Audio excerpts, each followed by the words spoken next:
ഷാനിക്ക നമുക്ക് വേറെ വല്ല ക്യാരക്ടേഴ്സ് ഒക്കെ വന്നോ? അയ്യോ ഇല്ല ഇല്ല ഇല്ല ഭയങ്കര വൈറലല്ലേ ഭയങ്കരായിട്ട്.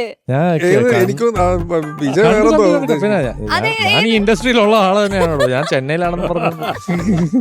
സൂപ്പറായിട്ടാ ചെയ്ത ഷാൻ. പിന്നല്ലാണ്ട് ഷാനിക്ക് ടെൻഷൻ ഉണ്ടായി ഇങ്ങനെ ഒരു ക്യാരക്ടർ വന്നപ്പോ? എനിക്ക് സംശയമായിരുന്നു എനിക്ക് ഇത് പറ്റുമോ ചെയ്യണോ വേണ്ടയോ എന്നുള്ളതായിരുന്നു. കാരണം ആ ഒരു പെർട്ടിക്കുലർ സീൻ ഉള്ളത് കൊണ്ട്. പക്ഷെ വിനീത് എന്നെ കൺവിൻസ് ചെയ്തു. അളിയാ നമ്മള് അവനെപ്പോഴും ആളുകളെ കൺവിൻസ് ചെയ്യിക്കാൻ വേണ്ടിട്ട് അവൻ യൂസ് ചെയ്യുന്ന ഒരു വാക്കുണ്ട്, എസ്തെറ്റിക്. അവൻ എന്നോട് പറഞ്ഞു, അളിയ ഇത് നീ വിചാരിക്കുന്ന പോലല്ല, ഇത് നമ്മൾ എസ്തെറ്റിക്കലി ആണ് ഷൂട്ട് ചെയ്യാൻ പോണേ, അതുകൊണ്ട് കുഴപ്പമൊന്നും ഉണ്ടാവില്ല. അപ്പം വീട്ടിലൊരുത്തി ഉണ്ടല്ലോ, അവളോട് വിനീത് ഈ കാര്യം പറഞ്ഞു. അപ്പൊ അവളാകെ okay you do it, it's fine. ഇത് വിനീത അവളോട് കഥ പറഞ്ഞ സമയത്ത് അവൾ പറഞ്ഞു it's fine you do it എന്ന് രാത്രി പറഞ്ഞു. അടുത്ത ദിവസം രാവിലെ ഞാൻ ബ്രേക്ക്ഫാസ്റ്റ് കഴിച്ചുകൊണ്ടിരിക്കുമ്പോൾ ഇവളിങ്ങനെ, ഞാൻ നോക്കുമ്പോൾ ഇങ്ങനെ നടക്കുന്നു, ഇങ്ങനെ നടക്കുന്നു, ഇങ്ങനെ നടക്കുന്നു. അപ്പൊ ഞാനിതൊന്നും കാണാത്ത പോലെ ഞാനിങ്ങനെ കഴിച്ചോണ്ടിരിക്കുക. അപ്പൊ അവള് അറിയോ ഓക്കെ, ഞാൻ പറഞ്ഞു ഐ ആം ഓക്കെ. അപ്പൊ ഞാന് എന്ത് അപ്പൊ അവള് പറഞ്ഞു അത് വേണ്ട, ചെയ്യണ്ട എന്ന് പറഞ്ഞു. പിന്നെ ഞാൻ എന്റെ സ്റ്റുഡിയോയിൽ എത്തിയിട്ട് ഞാൻ വിനീതിനെ വിളിച്ചിട്ട് പറഞ്ഞു, ഞാൻ മുന്നാളിയാ ഞാൻ ചെയ്യുന്നില്ല എന്നല്ല ഞാൻ പറഞ്ഞു. ഞാൻ പറഞ്ഞു സൈറക്ക് പിന്നെ ചെറിയൊരു എതിർപ്പുണ്ട്, നീ വേണമെങ്കിൽ ഒന്ന് വിളിച്ചാൽ ചിലപ്പോ കാര്യം നടക്കുന്നു. അങ്ങനെ അവൻ അവളെ വിളിച്ചിട്ട് ഇതേ വാക്ക് ഉപയോഗിച്ചു. സായ് വിചാരിക്കുന്ന പോലെയല്ല, നമ്മൾ ഇത് എസ്തെറ്റിക്കലി ആണ് നമ്മൾ ഷൂട്ട് ചെയ്യാൻ പോണേ.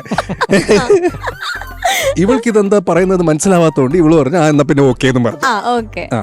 ഷൂട്ടിംഗ് സമയത്ത് ബാക്കിയുള്ള ഷോട്ട്സ് ഒക്കെ എടുത്തു. എനിക്ക് ഒറ്റ ദിവസത്തെ ഷൂട്ടേ ഉണ്ടായുള്ളൂ. മീൻസ് ആ ലേറ്റർ മറ്റേ ഒരു പ്രായമായിട്ട് വരുന്ന ആ ഒരു സീൻ ഒരു ദിവസം, മറ്റേ സ്റ്റാർ ആയിട്ടുള്ളത് ഫുൾ വൺ ഡേ. ആ കാറിൽ വരുന്നതും ആ ഡാൻസ് ചെയ്യുന്നതും റൂമിലെ സീൻസ് ഒക്കെ. അപ്പൊ അവള് ഭയങ്കര കോപ്പറേറ്റീവ് ആയിരുന്നു കേട്ടോ, നീത്ത എന്റെ ഓപ്പോസിറ്റ് എന്നത്. അവളാണ് ഈ കുങ്ഫു ചേച്ചി. അപ്പൊ ഞാൻ പറഞ്ഞു നീത്ത, ഞാനിങ്ങനെ പിടിക്കുമ്പോൾ അറിയാതെ പോലും കാൽമുട്ടും മേലെ പൊക്കരുത്, ഈ മറ്റേ ഇതുണ്ടല്ലോ റിഫ്ലെക്സ് ഉണ്ടല്ലോ അങ്ങനെ ഒന്നും. അപ്പൊ അവള് പറഞ്ഞു chill man you know don't worry, അങ്ങനെ ഇങ്ങനെ അവൾ ആ മൂടാ. അങ്ങനെ ഞാൻ ഈ ഡയലോഗൊക്കെ പറഞ്ഞ് ഞാൻ ഇവളുടെ നേരെ മുമ്പിലെത്തി. എന്നിട്ട് ഈ ഒരു ഇതുണ്ടല്ലോ, അതിന് നമുക്കൊരു എക്സ്ട്രാ ധൈര്യം വേണം. ഞാൻ പിടിച്ചു. അപ്പൊ തന്നെ വിനീത് അവിടെ കട്ട്. അപ്പൊ ഞാൻ പറഞ്ഞു നേരെ ശരിക്കും പിടിച്ചല്ലടാ. വിനീത് നേരെ വന്നിട്ട് ഇനി എന്തേ കാണിക്കണേ? അപ്പം നിങ്ങൾ രണ്ടുപേരുടെ ഇടയിൽ ഒരാൾക്ക് നിൽക്കാലോ, സ്പേസ് പാടില്ല. ഞാൻ പറഞ്ഞു നീത്ത ഞാൻ എന്തെങ്കിലുമൊക്കെ ചെയ്യും, റെഡിയായി തോന്നുന്നു. അപ്പൊ അവൾ പറഞ്ഞു ഞാൻ റെഡിയാന്ന്, ഡു ഇറ്റ്. അങ്ങനെ ഇവൻ ആക്ഷൻ പറഞ്ഞ് ഞാൻ അതങ്ങ് എൻജോയ് ചെയ്ത്. ഇത് എന്റെ കോമഡി എന്താ അറിയാം, ഈ ഫുൾ ഇങ്ങനെ ഉള്ള ആക്ഷൻ എല്ലാം കഴിഞ്ഞിട്ട് ഇവൾ എന്നെ ഒരു തള്ളുമ്പോ ഞാൻ ആ ചുവറിന്റെ മുകളിൽ പോയിട്ട് വീഴുന്നുണ്ട്. അപ്പൊ അത് വീഴുമ്പോ കറക്റ്റ് ആയിട്ട് വീഴണം, അല്ലെങ്കിൽ തലയടിക്കും. അപ്പൊ ഞാനൊരു വിധത്തിൽ ആദ്യം ഈ ഷോൾഡർ ഇരിക്കുന്നു, അങ്ങനെയൊക്കെയാണ് ഞാൻ വീഴണേ.